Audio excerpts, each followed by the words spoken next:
ইউক্রেনের রাজধানী কিয়েভে বৃহস্পতিবার রাত থেকে শুক্রবার ভোর পর্যন্ত একের পর এক ক্ষেপণাস্ত্র ও ড্রোন হামলা চালিয়েছে রুশ বাহিনী।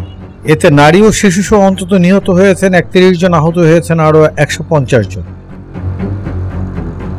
শনিবার ২ আগস্ট ইউক্রেনের প্রেসিডেন্ট ভলোদিমির জেলেনস্কি তথ্য নিশ্চিত করেছেন। নিহত ৩১ জনের মধ্যে ১৬ জন শিশু ও অপ্রাপ্তবয়স্ক রয়েছে। সবচেয়ে কম বয়সী নিহত শিশুটির বয়স ছিল মাত্র ২ বছর। নিহতদের স্মরণে শনিবার জাতীয় শোক দিবস পালন করছে ইউক্রেন। ইউক্রেনের প্রেসিডেন্ট ভলোদিমির জেলেনস্কি সামাজিক যোগাযোগ মাধ্যম টেলিগ্রাম পোস্ট করা এক বার্তায় এই তথ্য জানিয়েছেন। পাশাপাশি নিহত আহতের সংখ্যা আরও বাড়তে পারে বলেও আশঙ্কা প্রকাশ করেছেন।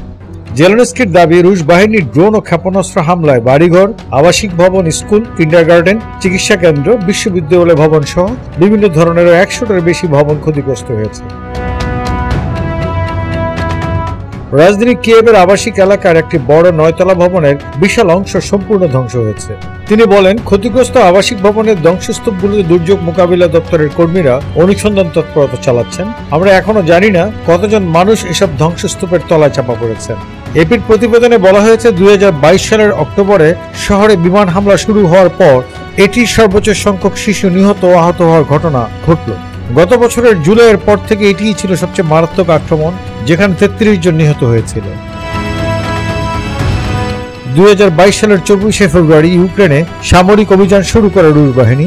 রাশিয়ার প্রেসিডেন্ট ভ্লাদিমির পুতিন সে সময় বলেছিল, অভিযানে শুধু ইউক্রেনের সামরিক স্থাপনাগুলোকে লক্ষ্যবস্তু করা হবে। অভিযানের ৮ মাসের মাথায় ২০২২ সালের অক্টোবরে কিয়েভে হামলা করে রুশ সেনারা। সেটি ছিল ইউক্রেনের রাজধানীতে রাশিয়ার প্রথম হামলা। শুক্রবারের টেলিগ্রাম বার্তায় জেলেনস্কি জানিয়েছেন, সদ্য বিদায় নেওয়া জুলাই মাসের শুরু থেকে শেষ পর্যন্ত ইউক্রেনে মোট ৫,১০০টিরও বেশি গ্লাইড বোমা, ৩,০০৮ শতাধিক শাহেদ ড্রোন ও প্রায় ২৬০টি বিভিন্ন পাল্লার ক্ষেপণাস্ত্র নিক্ষেপ করেছে রুশ বাহিনী। নিক্ষিপ্ত ক্ষেপণাস্ত্রগুলির মধ্যে ১২৮টি ছিল ব্যালিস্টিক।